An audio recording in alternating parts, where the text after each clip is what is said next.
পাকিস্তানে সঁচাকৈ ভাৰতৰ ওপৰত সাইবাৰ এটেক কৰিছে নেকি যদি পাকিস্তানে সাইবাৰ এটেক কৰে আপোনাৰ মোবাইলটো আপুনি কেনেকৈ সিকিউৰ কৰি ৰাখিব আপোনাৰ বেংক একাউণ্টটো কেনেকৈ সিকিউৰ কৰি ৰাখিব আপোনাৰ পাৰ্সোনেল ইনফৰমেশ্যন কেনেকৈ সিকিউৰ কৰি ৰাখিব সেইখিনি কথা মই আপোনালোকক এই ভিডিঅ'টোত ক'ম ডিজিটেল আসাম 2.0 চেনেলটোৰ এটা নতুন ভিডিঅ' লৈ আপোনালোক সকলোকে পুনৰবাৰ স্বাগতম জনাইছোঁ বৰ্তমান সময়ত দেশত কি পৰিস্থিতিৰ সৃষ্টি হৈ আছে সেইটো আকৌ আপোনালোকক কোৱাৰ কোনো প্ৰয়োজন নাই আৰু এনেকুৱা ধৰণৰ পৰিস্থিতিত আমি নিজকে সতৰ্ক কৰি ৰখাটো বহুত বেছি প্ৰয়োজনীয় বিশেষকৈ যিবিলাক আমাৰ ছ'চিয়েল মিডিয়াৰ নিউজ এইবিলাকৰ পৰা আমি নিজকে এতিয়া বচোৱাৰ বহুত বেছি প্ৰয়োজনীয় হৈ পৰিছে কাৰণ আজি ৰাতিপুৱাৰ পৰা মই এটা নিউজ দেখিবলৈ পাইছোঁ হোৱাটছএপতে হওক ফেচবুকতে হওক এটা নিউজ চাৰ্কুলেট হৈছে যে অহা 2-3 দিন ধৰি ATM সমূহ বন্ধ থাকিব কাৰণ পাকিস্তানে ভাৰতৰ ওপৰত সাইবাৰ এটেক কৰিছে যাৰ ফলত ইণ্ডিয়ান গভৰ্ণমেণ্টে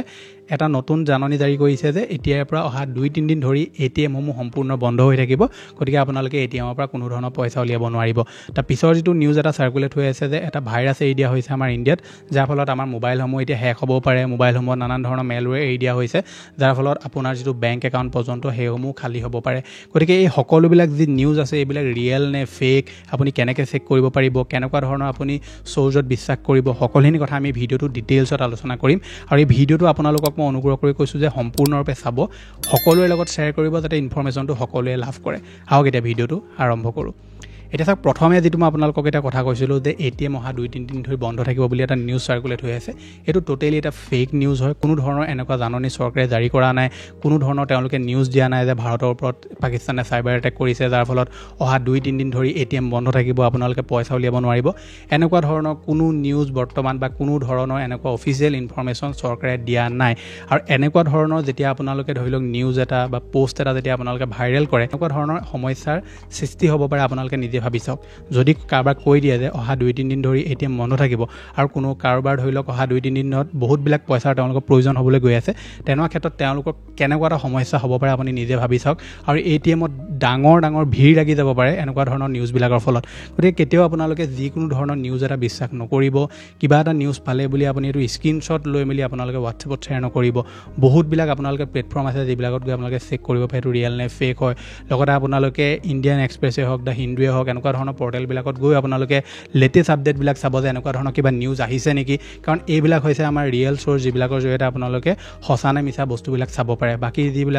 যিবিলাক ধৰি লওক আমাৰ এতিয়া মিডিয়া বৰ্তমান নেশ্যনেল মিডিয়া যেনে ধৰি লওক মই নামবিলাক নকওঁ বাৰু এই নিউজ চেনেলবিলাকে যেনেকুৱা ধৰণৰ লেভেলত বৰ্তমান ফেক নিউজ বিয়পাইছে কোনোবা মানে এখন দেশৰ দুশ্মনেহে তেনেকুৱা ধৰণৰ ফেক নিউজ বিয়পাব পাৰে আনকি আমাৰ যি ডিফেন্স মিনিষ্ট্ৰী আছে মিডিয়াৰ কাৰণে তেওঁলোকে দিছে যে এনেকুৱা ধৰণৰ ফেক নিউজ বা এনেকুৱা ধৰণৰ যিবিলাক ফেব্ৰিকেটেড বৰ্তমান আগৰ নিউজ কিছুমান যোৱাকালিৰ পৰা এনেকুৱা বেছিকৈ ভাইৰেল কৰা হৈছে যাৰ ফলত অফিচিয়েলছে আহি ইয়াৰ ওপৰত জাননী জাৰি কৰিবলগীয়া হৈছে গতিকে আপুনি ভাবি চাওক যে আপুনি কাক বিশ্বাস কৰিব গতিকে ছ'চিয়েল মিডিয়াত যিকোনো ধৰণৰ বস্তু এটা পালে আপোনালোকে বিশ্বাস কৰি নল'ব এতিয়া কথাটো হৈছে কি পাকিস্তানে সঁচাকৈ ভাৰতৰ ওপৰত সাইবাৰ এটেক কৰিছে নেকি এতিয়ালৈকে তেনেকুৱা কোনো ধৰণৰ অফিচিয়েল ইনফৰমেশ্যন অহা নাই মই ভিডিঅ'টো বনাই থকালৈকে কিন্তু আপোনাক এটা কথা মই ভালকৈ ক'ব বিচাৰোঁ যে এনেকুৱা ধৰণৰ পৰিস্থিতিত এখন দেশে আনখন দেশৰ ওপৰত সাইবাৰ এটেক কৰাটো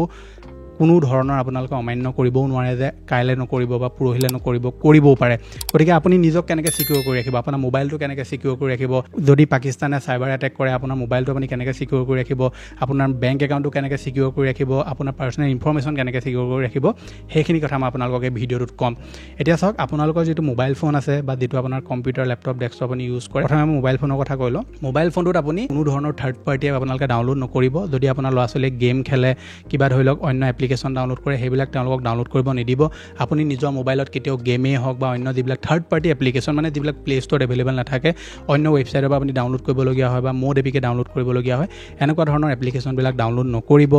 যিকোনো ধৰণৰ যধে-মধে কিছুমান ৱেবছাইটত গৈ মেলি আপোনালোকে টাইম ৱেষ্ট নকৰিব কাৰণ সেই ৱেবছাইটবিলাকত বেছিকৈ এটেক হয় আৰু সেই ৱেবছাইটবিলাকৰ থ্ৰুদিও আপোনাৰ মোবাইলত নানান ধৰণৰ ভাইৰাছ আহিব পাৰে যিকোনো ধৰণৰ আনন'ন ব্যক্তিৰ পৰা যদি আপোনালোকে ফাইল আহে কিবা মেছেজ আহে ফটো আহে ভিডিঅ' আহে যিটো নম্বৰ আপুনি চিনি নাপায় বিশেষকৈ যদি নম্বৰটোৰ আগত +91 নাথাকি বেলেগ কিবা আছে সেইবিলাক বস্তুত আপুনি ক্লিক নকৰিব টেলিগ্ৰাম যদি আপুনি ইউজ কৰে টেলিগ্ৰামত যিকোনো ধৰণৰ ফাইলত যধে-মধে ক্লিক নকৰিব কাৰণ এনেকুৱা ধৰণৰ ফাইলসমূহৰ জৰিয়তে মেলৱেৰ আপোনাৰ ফোনত ইনষ্টল কৰোৱে আপোনাৰ বেংক একাউণ্টৰ লগতে আপোনাৰ পাৰ্সোনেল ইনফৰমেশ্যন আৰু মোবাইলটো আপোনালোকৰ লক পৰ্যন্ত কৰি দিয়াৰ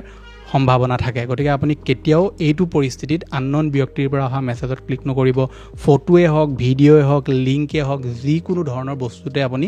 অন্য কোনোবা ব্যক্তি আপোনাৰ ফেচবুকলৈ ফেচবুকত কিবা মেছেজ দিছে, ফাইল দিছে, হোৱাটছআপতো দিব পাৰে, টুইটাৰতো দিব পাৰে, টেলিগ্ৰামত বিশেষকৈ দিব পাৰে, সেই ফাইলসমূহত ক্লিক নকৰিব। যদি আপুনি তেনেকুৱা ধৰণৰ কাম কৰে আপুনি সমস্যাত পৰিব পাৰে। কিন্তু এতিয়ালৈকে ভাৰত চৰকাৰৰ তৰফৰ পৰা বা ধৰি লওক আমাৰ কোনো ধৰণৰ অফিচিয়েলছৰ তৰফৰ পৰা এতিয়ালৈকে কোনো এনেকুৱা নটিচ অহা নাই যে পাকিস্তানে ভাৰতৰ ওপৰত চাইবাৰ এটেক কৰিছে, কিবা কৰিছে, এনেকুৱা ধৰণৰ কোনো এতিয়ালৈকে নিউজ অহা নাই। কিন্তু আপোনালোকে সতৰ্ক হৈ থকাটো বহুত বেছি প্ৰয়োজনীয়। কম্পিউটাৰ লেপটপসমূহত আপোনালোকে যি এণ্টিভাইৰাছ ইউজ কৰে সেইসমূহ আপডেট কৰি ল'ব, আৰু আপোনাৰ মোবাইল ফোনটোত যিবিলাক আপুনি এপ্লিকেশ্যন ইউজ কৰে সেইসমূহ আপোনালোকে আপডেট কৰক। প্ৰত্যেকটো এপ্লিকেশ্যন আপডেট কৰি দিয়ক প্লে ষ্ট'ৰত গৈ, আৰু লগতে আপোনালোকৰ যিটো ফোন আছে সেইটো যদি আপডেট দেখুৱাই আছে, মানে আপডেট কৰিবলৈ যদি দেখুৱাই আছে ছফ্টৱেৰটো, সোনকালে আপুনি আপডেট কৰি লওক। কাৰণ আপোনাৰ ফোনটোত যদি কিবা লুপ হোল পায়, যদি আউটডেটেড আপোনাৰ ছফ্টৱেৰ আছে, তেনেকুৱা ক্ষেত্ৰতো প্ৰব্লেম হ'ব পাৰে। কিন্তু ধৰি লওক আপোনালোকে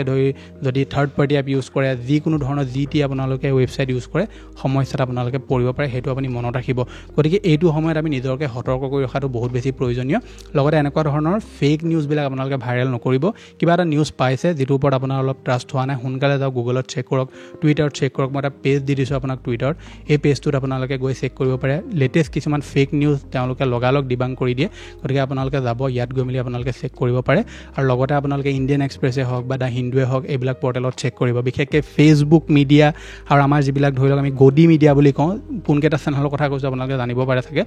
এই ধৰণৰ মিডিয়াক আপুনি ফ'ল' নকৰিব। ফেচবুক পৰ্টেলসমূহতো জাহা তাহা যি টি বকি থাকে, এইবিলাক আপুনি ফ'ল' নকৰিব। যিকোনো ধৰণৰ নিউজ এটা পালেই বুলি আপুনি চাৰ্কুলেট কৰি নিদিব। মই আপোনাক যিহেতু ক'লোঁ যে ATM এটা 2-3 দিন ধৰি যদি বন্ধ বুলি মানুহৰ মাজত সম্পূৰ্ণ প্ৰচাৰ হৈ যায়, ভাবি চাওক কেনেকুৱা পৰিস্থিতি হ'ব পাৰে। কাৰোবাৰ কিবা ইমাৰ্জেঞ্চি থাকিব পাৰে, কাৰোবাৰ বিয়া এখন থাকিব পাৰে, কাৰোবাৰ কিবা ধৰি লওক বেমাৰ এটা থাকিব পাৰে, অপাৰেশ্যন থাকিব পাৰে, কাৰোবাৰ কেনেকুৱা সমস্যা মানুহৰ হ'ব পাৰে আপুনি নিজে ভাবি চাওক। সেইকাৰণে ফেচবুক, হোৱাটছআপত যিকোনো ধৰণৰ এইকেইদিন আপোনালোকে নিউজ ভাইৰেল কৰাৰ আগতে ভাবি চাব, ৰিয়েল হয় নে ফেক হয়, ফেক্ট চেক কৰিব। কোনোবা জনা শুনা ব্যক্তিক সুধি মেলিও চাব যে এইটো ৰিয়েল নে ফেক, কিবা জানা নেকি, তাৰপিছত আপোনালোকে শ্বেয়াৰ কৰক, কোনো প্ৰব্লেম নাই। কিন্তু ফেক নিউজ এটা, ফেক ভিডিঅ', ফেক ফটো এইবিলাক শ্বেয়াৰ নকৰিব। যিমান পাৰে এইবিলাকৰ পৰা আঁতৰত থাকিব, আৰু নিজৰ ফোন, নিজৰ লেপটপ এইবিলাক আপুনি চিকিউৰ কৰি ৰাখিব। আনন'ন মেছেজত ক্লিক নকৰিব, আনন'ন লিংকত ক্লিক নকৰিব, মোবাইল ফোনলৈ অহা আনন'ন মেছেজত ক্লিক নকৰিব। এইবিলাক যদি আপুনি নকৰে, কোনো আপোনাক একো কৰিব নোৱাৰে। গতিকে ভিডিঅ'টো সকলোৰে লগত শ্বেয়াৰ কৰক। মই এইকাৰণে বনাইছোঁ যাতে ভিডিঅ'টোৰ জৰিয়তে আপোনালোকৰ মাজত অলপ ধৰি লওক এৱাৰনেছ অলপ